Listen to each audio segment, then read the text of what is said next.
Well, welcome to Love and Life Elevated. My name is Dr. James. Hi, I'm Dr. Debra. We are so grateful that you made some time for us today, and we've got a really awesome subject because this is something I believe Deb and I have been talking about a lot over the last number of years, and I think for many of us who are on the planet today, a lot of things are really up for us. One of them is trust.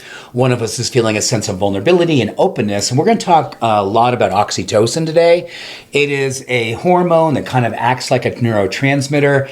It has so many applications, but we're going to focus more on the mind-body opportunity. And this is something I think for all of us, when you kind of go, what can I do to help augment my mood, augment my sense of power, personal power, the way that I feel I can show up in the world, and trust that I am enough to do the things I want in the world and make a positive impact in the world for people I love and outside that circle. So let's jump right in, honey. It's a big subject. For sure. And oxytocin, it's talked about a lot in functional medicine circles, but people really, I would say the general public may not understand it very well or why it's important. And many people are familiar with hugging, petting your dogs or your cat and snuggling. That's the only thing that we think of when it comes to oxytocin. Or if you're a mom and you've breastfed your infants, we know that that is a bonding chemical, a bonding hormone, a neuropeptide that really increases bonding and loving. But now we know, and research shows that oxytocin is linked to longevity, improved health span, cardiovascular disease prevention and longevity again, and just connection and bonding with those that you love and with strangers. Yeah, I mean, there's so many cool things. So let's take you through two things. Number one, how do you build it? Why would you want to build it? And what are the things that you can expect when you are literally intentionally going out in the world and saying, I've built my oxytocin, this is how I'm going to show up in the world. These are the sort of the return on intention, kind of the ROI of oxytocin. So to start off with, I have a list of benefits. Oh, great. When you actually build your oxytocin. So here's some of the things. Number one, we mentioned when oxytocin levels are building or we built them, we're going to feel more trust within ourselves and kind of intuitive trust, but also trust with others. So when we are building oxytocin or we are circulating it, we tend to be greater leaders. We tend to be more convincing in a more altruistic way. And it really is leading into something where we say physical safety and emotional safety. So when we are building more oxytocin, we tend to be leaders who create emotional safety. So people believe in us, they trust in us, and it creates the window for more vulnerability. And that's interesting because I think right now for a lot of us, and we talk, all of us, right? The community is very open in talking about the fact that vulnerability seems really scary these days. Like, how do I really show up and really open my heart? Yeah, like if you open up, someone's going to come arrest you or something. Yeah. I mean, I'm not laughing. I'm laughing. Sorry. I'm not laughing. Yeah. I'm almost like... that was almost like a nervous laugh. Totally. Goodness. Yeah, it was. Sorry, I don't want you to continue down the list before I ask you a question. So I love how you led with that, with trust and leadership. And I know because I've witnessed them, and it's incredible when you go into bigger companies, or you're even taking, say, a smaller leadership group inside of a company, that part of your presentation is on how to build oxytocin cultures or cultures of oxytocin. Talk a little bit more about that. What does that look like in terms of if you are a leader, you're in a corporate situation, even if you have a small business, like what is creating an oxytocin culture really all about? That's a great question, honey. And I think for just to kind of lay out the foundation, when I'm doing this work within corporate settings, I talk a lot about the difference between positional leadership, like you're a CEO or a CMO, whatever the case may be, C-suite, versus something called moral leadership. And really interesting is the fact that positional leadership certainly does have its power and influence, but when you look at what really moves people, what gets people to be motivated, how does culture really get built, it always is built stronger through moral leadership, and moral leadership is actually very deeply connected to oxytocin. So the more that you are an empath and you show altruistic actions, when you are honest and your words and your actions align, these are all moral leadership opportunities. And I'm working with companies. I talk about the power of when you are more morally centered as a leader and that you are really aligned with what your heart would want to be doing for others and for yourself. in a very loving, more compassionate way. This actually shows to help companies be more profitable. It actually augments retention. People stay in these companies longer. And really, really interesting, companies that may even say that we're not a purpose-driven company, the more they are connected to oxytocin and the more they are really building from that standpoint, they become much more purposeful companies and they actually become more profitable. So that's pretty powerful thought. Yeah, I love that. I feel that connection and vulnerability really plays into that along with eye contact. How do you think remote work plays into oxytocin? It's really interesting because eye contact works. So if you're Zooming or if you're making Or just connecting, if right? you're making phone calls, and I always tell people, if you can, always do a FaceTime, because FaceTime does matter when you can see someone's eyes. Even if it's through your telephone or through a screen, it does have a positive impact. Now, you can obviously touch someone, and I say respectfully touch someone. So there's nothing quite like, really a respectful touch, shoulder contact, whatever it might be, hand holding. That is a whole other level of oxytocin. So when you're with your kids, your lover, your person, and if it's safe and it's respectful, do all that you can to be that close that you use gestures and hand contact and body contact, because that augments oxytocin even further. Fabulous. Now proceed with I will your proceed. list. So other things that happen. So it reduces stress, it reduces anxiety. Interesting enough, when oxytocin goes up, emotional and physical pain goes down. So it's a big player on inflammation and how our bodies manage inflammation. It actually can promote healing. So if there's something that's happening on a physical level, it's going to augment the immune system, particularly help to promote natural killer cell activity. So that's amazing. Improves our sleep. It quiets the amygdala, honey. That's a big one. So I think people going, wow, my amygdala is really working. Remember, your amygdala is associated with fear and intrepidation and lack of trust.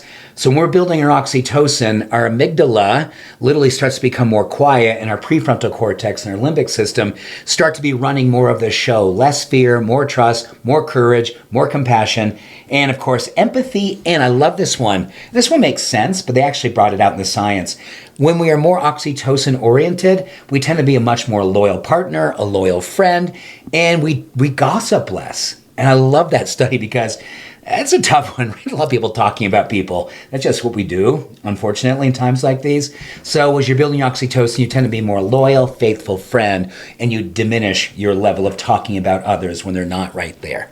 Okay. So that's awesome. quite a list. Yeah, well, I have a few to add. Oh, cool. So oxytocin also blunts cortisol release. There you so go. it really helps, cortisol contributes to hypertension, and guess what else? Oxytocin promotes the release of nitrous oxide. Whoa, so vasodilator. Nitric oxide, so vasodilator. So this helps reduce blood pressure, improve circulation. Going back to the anti-inflammatory, I just want to really drive that home because we know inflammation is a precursor and promoter of so many chronic diseases. But I love that it really can help reduce cortisol. It also can help improve heart rate variability. Ooh, so that's awesome. So, if you are an Oura Ring wearer or a Fitbit or an Apple Watch, you know more and more about the relationship to heart rate variability, everything from how long you're going to live, long and strong. It is a major protector of DNA. It helps to augment mitochondrial. It is like it's the panacea of so many things. Yeah, it's greater parasympathetic tone, increased longevity. Awesome. For sure. There you go. And again, we already said cardioprotective. So it helps protect the heart during injury, ischemic injury. And this is why hugging your loved ones every day, we never miss a beat. As soon as we see each other in the morning, we're hugging it out. And it starts the day on such an awesome feel-good note. I love that. And we know that it's the longer hugs that get the greater release of oxytocin. So if you are a hugger, do not be afraid to be the one who goes in and stays in. And they say somewhere in the neighborhood of 20 seconds tends to be sort of the line. If we can get up over 20 seconds, which even if you really love someone and you're really comfortable, a 20-second hug it's a long time. But if you stay in for 20 seconds, you're going to get a force multiplier of oxytocin levels. So go in, and when you feel someone starting to want to dismount, stay in there. Well, I love the level of vulnerability that produces. And I also love having witnessed you again in a corporate setting and saying something similar to this and actually encouraging the audience to stand up and do the uncomfortable hug. It's hysterical in the most beautiful way how people are so awkward at first and then they just surrender to it. I love that, and then the next day, because often you'll do 2 days in a row, say with a presentation, and they're just offering it up. Your audience members who weren't huggers before are just going in. They're going long and strong, and it's beautiful. Honey, thank you for bringing that in, because you might be going, really? You go into companies and teach this? I do. You tell them to hug? And I do it all over the world, and it's such a blessing for me. But you will be amazed how maybe in the first day, some resistance, people a little bit more like this. Totally. And then by the second day, I think it's a part of how humanity, we just need to be reminded. Just reminded. And then we know the science and the benefits. Then we get a little bit more open. And then we have the experience. And then we're like, why wouldn't I be leading this way? Mm-hmm. Why wouldn't I be loving openly this way? And well, I wanted to, because you got some great because ones. there you can detail it out. So we say that it's linked oxytocin, increased oxytocin levels equal increased longevity. I can't speak today, apparently. But here's the mechanism. It modulates telomerase activity and reduces oxidative stress.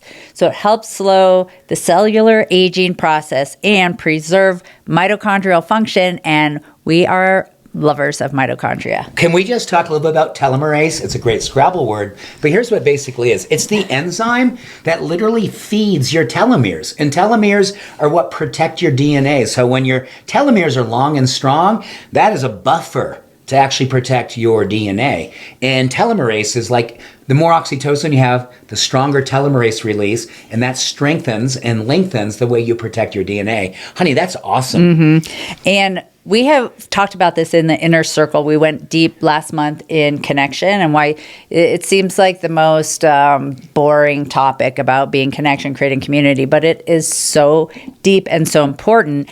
And so oxytocin is released during social bonding, and that it may mediate the health benefits of connection. So that just shows why human connection, belonging, community is important for our longevity. And on the flip to that, the sad flip to that, that's why we're seeing more and more, particularly after COVID and just things that are happening politically, not just in the United States, all over the world, is that loneliness is an epidemic. And loneliness leads to a shorter life and all types of inflammatory diseases. Now we understand so much of what loneliness is about is the fact that we're not creating oxytocin release. So this is such a big player for why it is that loneliness is happening and why these experiences and why these practices become so much more intentional and so much more necessary. And the last one that I have is that it's linked to mental health and cognitive resilience. So it's linked to lower rates of anxiety and depression, and it supports emotional regulation, neuroplasticity, and potentially protects against cognitive decline. So this is huge. And this is why everyone should feel that oxytocin is important. So with that amazing list we just shared, you're probably going, okay, give me the things that I can do every single day, the real practical application. I think this is important too. Say you're not in a relationship, so you don't have the loved one right next to you at night, every morning that you can make eye contact with and hug and love on and have intimacy with. Like, let's give broader examples too. Yeah. Those are all great if you have that. But to your point, with loneliness and everything, and tons of people are in that situation. Mm-hmm. So how can people who don't necessarily already have these things in place, how can they support their health, their longevity, and help increase their oxytocin So levels? One of the first ones I'm going to bring to you, and it's one of the most powerful ones, and easily one of the most researched practices that's out there, not just for oxytocin, but pretty much everything under the sun to do with mental, emotional, spiritual, and physical well-being, and that is the loving kindness meditation. Loving kindness meditation has been clinically proven to produce oxytocin. At the same time, time it augments serotonin, it lowers cortisol, and has all kinds of anti-inflammatory benefits. So that is something we can do alone for ourselves if we're living alone. You can go to YouTube. There's 1,000 different versions. I have one there. I'm not promoting mine, but if you want to listen to my meditation, it is literally loving kindness meditation. Go to YouTube. It's right there. And that will actually be connected to a solo event that has clinical evidence to produce oxytocin. Yeah, I would say also acts of kindness and generosity. So volunteering, donating. I'm not talking about donating from your computer where there's no sense of interaction, although that's going to help you feel great and it will increase your levels a little bit. But what if you're volunteering in an animal shelter, or there's teen unhoused shelters, and really sinking your teeth into a cause that means something close to your heart? Perfect way to help increase oxytocin levels. And when you're doing that, if you can actually want to have a force multiplier where volunteering will do this, and then if you actually walk into the space and you smile, you get even more oxytocin. Smiling literally is a catalyst for oxytocin. And then if you're so inclined, a great study that was done on laughter. And the more that it's a sincere laughter, not laughter at someone else's cost, but a sincere laughter where it's just joy and you get your belly involved. They say even more belly laughter is even more oxytocin, which makes a lot of sense, right? And I love that. So these are things that are really easy, they're effortless, and I think if you are someone who's living alone, or if you have a partner, there's an opportunity there for you to be the catalyst for someone else. A fun thing that you can do to just smile, have eye contact, and really move through that uncomfortable initial few moments and just trust that you can get to the other side of it. And that's what they show, is that the amygdala eventually gets quieter and less fear if we can stay in and be present, and then we kind of start to marinate, both of us start to marinate in the oxytocin. You were just reminding me of, I don't know if you've ever experienced this, but James and I have experienced this a few times. It's hysterical. Two different ways. One is when there's, say, a speaker on stage and they're trying to get the audience to laugh and start laughing hysterical. And it feels so forced at first, like, are we really doing this? It's like, ha, ha, ha, ha, ha. But then even through the forced experience and your forced ha-has, it does develop into that belly laughter, and that's fun. But the more fun experience is with, you get kids love this, adults need this. And that's what the next time you're hosting a dinner party or you're at a dinner party, just gently suggest that everyone lay down on the floor, but your back of your head is on one person's belly. So you're kind of doing head to belly, and then one person kind of starts to chuckle or laugh, and it makes the belly go up and down, and then it makes the other person's head, and it creates a ripple of giggling, hysterics, and it's so immature and so wonderful. I love that. And we have done that. It's so good. Another one, honey, music, but make sure it's music that you love. It's not any music, something that reminds you of a memory, high school memory, love song you have between someone. This is such a big one, and I think there's been great studies done. We've talked about it before. If you're commuting home and you're coming home to somebody, or just commuting home to yourself, the last few minutes of your commute, they recommend, if you're moving from a stressful day, to actually have some music that you love as you're entering, driving in your driveway or getting close to home. Have that music queued up. It actually shunts your body away from cortisol, from stress, and moves you into oxytocin, which is trust, relaxation, anti-inflammatory. And if you are going to go home and see someone, this is a beautiful way to walk into the door under the influence of empathy, compassion, and trust and connection. It's a powerful thing to do, and very mindful to kind of, move from that human doing to come in as a human being. Along the same lines is group singing. So think about if you're part of a choir. I had a great memory just now when we used to sing Grace before every meal with our kids. I'm sure we drove them crazy, especially when then we had my sister and brother-in-law and nephews over. We're like, well, guess what? We sing Grace. But the cool thing about that is then we didn't even do it because we're trying to increase oxytocin, but chanting, group prayer, group singing, these all could increase oxytocin levels. So we got to get back to it. We do have to get back to it. So hopefully you're going, wow, All these things that I do these things anyway, but here's what's really interesting. 2 studies that I read about this is that we may do this anyway. We're going, oh, that's great. I already do this. But if you go, oh, I already do this, and I'm going to now be more intentional, like I'm going to go, oh, this is my friend that I always do a long hug with. As you go into that hug, go, I'm thinking about oxytocin. This is going to be that much more amazing. And it will be even more amazing because intention facilitates a higher level of, how should we say, power. So there's an opportunity there if you're already doing these things. And of course, one that's really easy, people are going for a walk. And beautiful thing to do at the end of the day, after you're done with your dinner, you're wrapping things up, just go out and take a walk. Mm-hmm. And that helps to set you up. It's like pre-gaming for your sleep, because oxytocin levels increasing at the end of the day actually help transition to a greater level of sleep, more depth, more REM, more high quality duration. So that's a pretty cool thing to consider. 100%. And along with that, moderate exercise, especially group exercise classes. Think yoga, think dance. James and I, when we lived in Portland, Oregon, we would go to this like Friday night. It was called the 5 Rhythm Wave dance. It was based on the work of Gabriel Roth, and it was incredible. Sweat your prayers. Sweat your prayers. And we do it barefoot, and that was an oxytocin festival.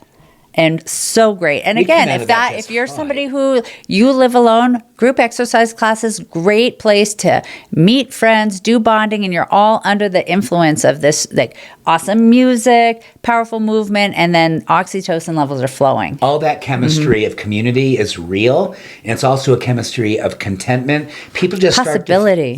So there are so many cool things. So interesting enough, and I think that's my entire list. Okay, well, we can talk about foods, though. Okay, let's talk about foods. So foods rich in magnesium, vitamin D, zinc, omega-3s, these all help support the production of oxytocin. You're going to love this. Dark chocolate. Dark chocolate. It is absolutely a ritual of mine. Yep. Little extra credit, when oxytocin levels tend to be a little bit more depleted, it tends to be early afternoon. We're kind of going through a little secondary cortisol bump. That is a great time to grab at least a 70, ideally more like 80% dark cacao chocolate. Have that with intention and say, okay, this is me boosting back my oxytocin. Also helps to facilitate a little bit more of a bump of oxytocin with serotonin. So you get that dynamic duo of more happiness plus more contentment and empathy and connection. Also, polyphenol-rich fruits, so think berries, cherries, pomegranates, all help increase your endorphin pathways. Awesome. What else, honey? Any final takeaways for us? Well, I think I'm just going to go ahead and, bring us back to where we started. We need oxytocin right now, don't we? We all ever. do it. Mm-hmm. More than ever. And I think for a lot of us, this idea of locus of control, many of us have, and we've shared this with a lot of you, you've been writing it and sharing, so much of our energy is going out, right? Like the hard things that are happening, the hard things that we don't feel we have any control over, the things that's wicked hard to witness. Bring yourself back to what you have infinite control over. Really take about your locus of control, bring it up to where it is that you really mindfully go about curating your pharmaceutical experience of your own oxytocin, which is emotional, it's physical, it's spiritual, and be open to being amazed by how much power you actually have. It's personal empowerment, but it's also communal empowerment. You start to be a catalyst, you start to be a change agent, and I think you start to really facilitate this own deep personal trust in yourself. And that is one of the things I think we don't really give enough credit to when we truly trust ourselves. Mm-hmm. When you have that deep level of belief that you are worthy of being a person who can go out and create change in the world, but not feel like it has to be heroic. It just has to be intentional. So let's give ourselves permission to really come back to our hearts, really center in on what we can be doing, and start every day with enough of these practices, and throughout the day, bring yourself back to your heart, bring yourself back to your heart, and just watch how much peace, harmony, and power ensues from there. And I would add to the trust, purpose, resilience, intimacy. All of these rolled into one amazing neuropeptide hormone, oxytocin. Let's build it. Let's build it together and live long and strong. Beautiful. So with that, we so appreciate you taking time to spend with us, and let's go out there and be warriors for the light. Let's carry it, let's circulate it, let's radiate it. And we'll see you next time. And until then, lots of love and every blessing. Please take care. Much love. Bye for now.